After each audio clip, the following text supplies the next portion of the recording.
Olá família! Hoje comecei com este vídeo porque estive pensando bastante sobre o fato de que recebemos muitas perguntas sobre a compostagem e essas dúvidas acabam impedindo um pouco de começar a fazer compostagem. Fazer compostagem é super fácil. Na verdade, quando começamos a pesquisar como fazer, de que maneira e os componentes, etc., a gente se depara com um monte de técnicas, de etapas e coisas que no final acabamos achando que, se não tivermos essas coisas, se não seguirmos esses passos, não conseguimos fazer nossa compostagem. Com este vídeo, a intenção é mostrar para vocês que é fácil fazer compostagem e que a compostagem vai se adaptar às circunstâncias de cada um, e não vocês se adaptarem a um tipo de compostagem. Então, vamos mostrar para vocês as coisas mais importantes a serem consideradas, e vocês vão ver de que forma isso se adapta melhor e mais facilmente para que possam fazer. Mais da metade dos resíduos do lixo que a gente produz é orgânico, e se mudássemos alguns pequenos hábitos, conseguiríamos reduzir nosso lixo, nossa pegada ambiental, como dizem agora. E não só isso, mas também produziríamos ouro puro, porque é o alimento da terra, e é a terra que nos dá o alimento. Na cozinha, temos um balde grande onde vamos colocando todos os resíduos orgânicos. Casca de ovo, cascas de batata, quando você descasca a cenoura, restos de alguma verdura que esteja estragada, tudo isso vai ali. Os restos de café, os restos de chá, alguns papéis, alguns pedacinhos de papel, alguns restos de papelão, desde que não tenham tinta, muita tinta. E o que não colocamos nesse balde são as coisas que nós cozinhamos. Também não colocamos restos de carnes ou de frios. Por outro lado, do lado de fora, o que fazemos é separar e secar. Por exemplo, quando varremos as folhas secas, deixamos elas de lado e vamos separando. Quando cortamos a grama, deixamos ela secar e quando está seca também vamos separando, porque tudo isso seria o material seco orgânico que vamos usar depois na compostagem.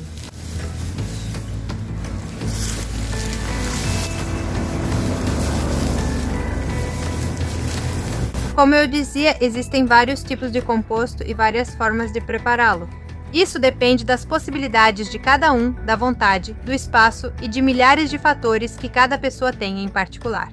Onde podemos prepará-lo? Por exemplo, em um balde de tinta velho ou em uma carcaça de máquina de lavar descartada. Podemos prepará-lo em caixas, podemos prepará-lo em composteiras que comprarmos, mas não é necessário. Podemos prepará-lo em montes, ou seja, fazer em um cantinho, no fundo de casa, em montes. Coberto com um plástico, podemos prepará-lo em uma caixa de madeira feita com pallet enorme que tenhamos preparado, porque temos muito espaço e aí também podemos fazer uma grande quantidade de composto. Podemos prepará-lo onde vocês quiserem. Uma vez que escolhermos onde vamos prepará-lo, esse é o segredo.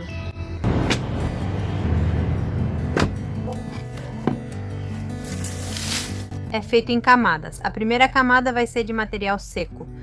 O material seco, como eu dizia, pode ser pequenos gravetos, podem ser folhas secas, pode ser serragem, pode ser grama seca. Depois, em cima dessa camada de matéria seca, o material orgânico seco, vamos colocar o material orgânico úmido. Esses são os restos de cozinha, por exemplo, aqueles que eu mostrei que tínhamos no balde. Também pode ser a grama que acabamos de cortar, que está verde. Isso também é material úmido. O seco sempre tem que ir em maior quantidade do que o úmido.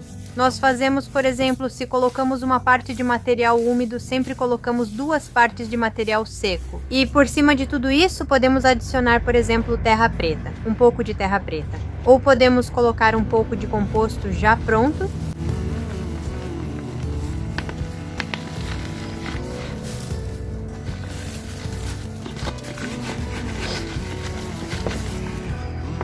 Ou podemos adicionar qualquer outra coisa que funcione como ativador, vamos ver.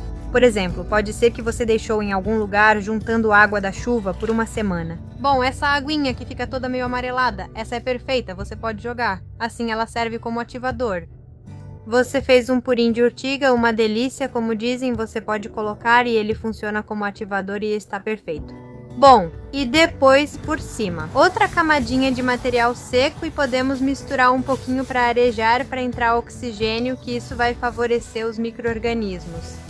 E se a gente perceber que ficou muito seco, podemos adicionar um pouquinho de água. Quando adicionamos água, o que precisamos ter em mente é que a água que estamos colocando é só para umedecer, não para encharcar.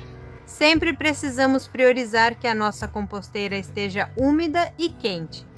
porque isso faz com que os micro-organismos trabalhem mais rápido, haja mais micro-organismos e esse processo de decomposição aconteça mais depressa. Essa é a base, mas se, por exemplo, tivermos uma composteira enorme e pudermos continuar fazendo isso, ou seja, continuar colocando mais camadas e mais camadas, sempre nessa ordem, podemos continuar até encher a composteira.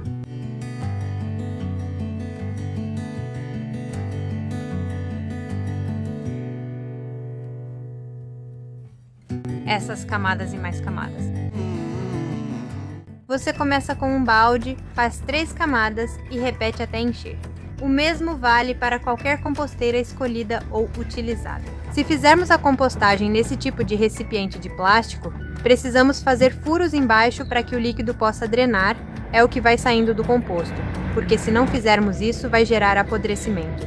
Nesse caso, não precisa porque a própria terra administra todo esse líquido. Essa última camadinha que vamos colocar quando terminarmos de encher tudo, sempre tem que ser de material seco. Material orgânico seco, porque isso vai ajudar a conservar a umidade de toda a compostagem. O material tem que ser folhas secas, né? Grama seca, material orgânico seco, mas de qualquer forma com uma mangueira a gente precisa umedecer, porque sempre tem que estar úmido. Também existem opções, por exemplo, nesse composto que você está preparando, você pode adicionar minhocas comuns. Também, se quiser, pode adicionar minhocas californianas. Se você quiser, não precisa adicionar minhocas porque elas vão chegar de qualquer jeito. Se você quiser, pode colocar aquele ativador que eu mencionei. Ou se preferir, não coloca. Se você quiser, pode colocar um pouco de composto. Ou então pegar um pouco de terra do seu jardim. Desde que a terra não esteja totalmente morta, que você veja que ela está preta, que parece viva, aí você pode colocar um pouco dessa terra e só isso. E se não colocar também vai se formar com a matéria orgânica seca e com o resíduo orgânico da cozinha ou o material orgânico úmido. Vai funcionar assim mesmo. Lembrem-se que a compostagem é um processo biológico natural. Na floresta tem a árvore gigante que perde as folhas e essas folhas caem no chão. Esse material seco começa a se decompor. Se mexermos entre as folhas secas que caem umas sobre as outras, encontramos o composto. Esse composto fertiliza a mesma árvore. É um processo natural que acontece, mesmo que a gente faça melhor ou pior, vai acontecer do mesmo jeito.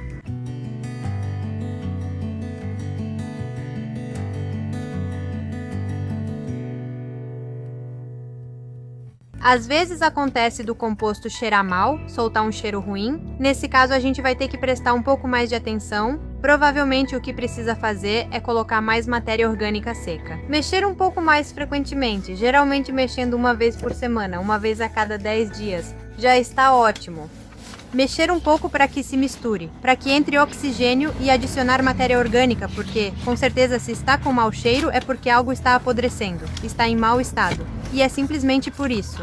Se a gente vê vermes ou alguns insetos, algumas moscas, desde que não sejam em grande quantidade, também está tudo bem porque são esses bichinhos que vão ajudar nesse processo de decomposição, assim como as minhocas. Se a gente vê mosca demais, aí geralmente está faltando colocar matéria orgânica seca. Geralmente, o maior erro na compostagem é a falta de matéria orgânica seca. O composto é usado como adubo básico quando você vai plantar, quando vai começar a plantar em um canteiro. E caso contrário, ele é usado como fertilizante natural, porque lembre-se que o composto fornece nutrientes e ainda retém a umidade. Por isso você vai economizar na irrigação fazendo compostagem, o composto é incrível. Ele também aumenta a permeabilidade do solo, então é espetacular. O ideal é deixar a composteira em um lugar com sol. Agora, se moramos em lugares com temperaturas muito altas ou verões com temperaturas muito altas, aí o que eu te recomendaria é pelo menos meia sombra. A matéria seca no composto vai fornecer carbono e a matéria úmida vai fornecer nitrogênio. Quando essas duas se juntam, a temperatura aumenta e isso faz todo esse procedimento maravilhoso que é compostar. Toda semana, como eu dizia, a cada 10 dias não podemos esquecer de revirar, de misturar, de aerar, porque isso vai favorecer muito os micro-organismos. Bom, e esse composto vai estar pronto de 3 a 6 meses. Tem alguns compostos que aceleram bastante e já estão prontos em 3 meses, e tem outros que demoram um pouco mais e em 6 meses estão preparados. De qualquer forma, nós podemos observar e determinar se já está pronto ou não, quando vemos que, ao tirar de baixo, não dá para diferenciar os restos orgânicos.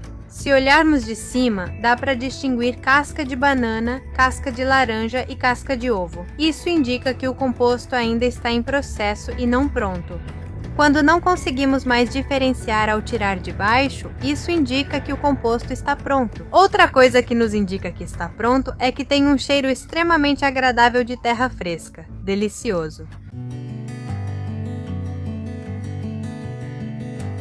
Às vezes, quando fazemos, por exemplo, compostagem em baldes ou em outros tipos de recipientes, é produzido um líquido que vai escorrendo para o composto.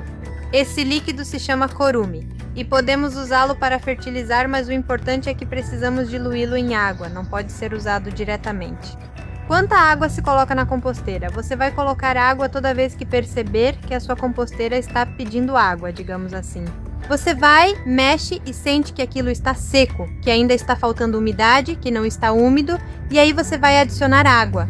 Sem encharcar, sem ensopegar, é só um pouquinho mesmo para umedecer. O que a gente precisa manter, o que a gente precisa focar para que tudo dê certo, é em manter o calor e a umidade na nossa composteira. Quando a gente faz, por exemplo, a compostagem em um monte, sem ser em um recipiente, o que vamos considerar ali é colocar um nylon por cima, porque isso vai ajudar a gerar mais umidade dentro da nossa pilha de compostagem, digamos assim. E também vai fazer com que quando chover, os nutrientes que estão sendo gerados ali não se percam tanto com a chuva. Eles não vão escapar, não vão se espalhar para todos os lados. Por isso é importante sempre colocar um nylon por cima. Mas se você não tiver um nylon, não coloque. Mesmo assim, vai se formar um composto que também vai te servir. É isso que queremos com este vídeo. Faça do jeito que você puder, faça do jeito que der e conforme as suas possibilidades. Às vezes, as possibilidades não são só de dinheiro, mas também de tempo, de vontade, de disposição. Muitas coisas fazem parte das suas circunstâncias pessoais, mas isso não significa que você não possa realizar algo ou que esteja faltando algo para conseguir. Muitas vezes a gente teve muito trabalho aqui e não tinha tempo para fazer todas as etapas. Então, o que a gente fazia era jogar os resíduos orgânicos em um buraco que a gente fazia na terra, em toda essa terra que estava bem feia, no começo. E aí a gente jogava os resíduos orgânicos, colocava folhas secas, uma boa quantidade, e depois cobria com terra. E pronto, como dizem. E aí o composto se produzia sozinho, e no ano seguinte ou depois de 6 meses, quando íamos plantar ali, as plantas agradeciam porque era maravilhoso, ou seja, era um material maravilhoso também. Ou seja, não nos limitemos a nenhuma possibilidade, vamos fazer com o que temos.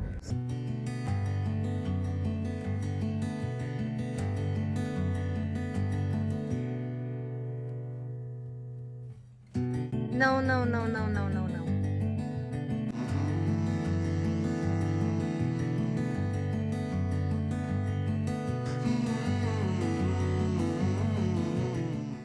Bom, e aqui com essa tomada meio louca, de coração, desejamos que vocês consigam essas hortas, que alcancem essa independência alimentar, que consigam encher seus espaços com espécies nativas, com árvores frutíferas nativas. Árvores frutíferas nativas dão frutos deliciosos em 3 ou 4 anos, sem problemas. De coração, queremos que isso se espalhe, que se espalhe para todo mundo. Que pelo menos tenham um cantinho com alfaces, com cebola, com ervas aromáticas, com o que for. Porque como é uma viagem sem volta, sabemos que assim que tiverem essas plantinhas, depois vão querer mais e mais. E vão querer tomate, e vão querer coisinhas mais diferentes, e fisales, e abóboras. E daí vão passar para as árvores frutíferas. E cada vez o nosso horizonte vai se abrindo mais e mais. E percebemos que não é só sobre soberania alimentar, não é só sobre comer bem, não é só a saúde que vem de comer da terra e colher nosso próprio alimento. Mas também é voltar para a terra, tocar a terra, as plantas, a natureza, os pássaros. Sentir como fomos nos afastando de tudo isso e voltar a se conectar é pôr os pés no chão.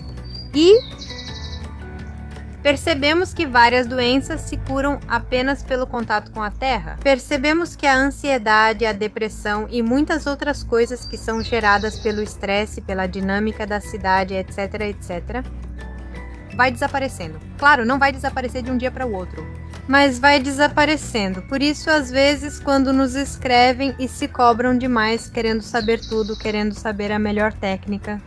Quando também cobram dos outros. Não, você não me disse isso. Faltou isso no vídeo. Faltou aquilo. A gente vê que esse grau de exigência é cruel com vocês mesmos. E isso acaba gerando todos esses estados de desequilíbrio depois na saúde. Por isso, o melhor é colocar as mãos na terra. Criar. Fazer a nossa própria experiência. E que saia como tiver que sair. Porque essa jornada é única. É sua, da sua família, do seu lugar, das suas plantas, da sua conexão, do seu jeito, da sua linguagem. E eu estou muito esperançosa porque, na verdade, as plantas cultivar a terra nos ensina a ser bondosos, a sermos mais bondosos. É algo que é inevitável. Começamos a ver como é esse mundo da natureza e vamos nos tornando mais naturais. E a natureza é bondade. Bom, não quero filosofar muito. Obrigada por assistir a este vídeo. Espero que seja muito útil para vocês. Essa tomada que eu fiz, que tentei fazer meio criativa, acabou deixando meu pescoço todo torto. Bom, um grande beijo. Amamos muito vocês. Um abraço gigante. E até o próximo vídeo. Tchau.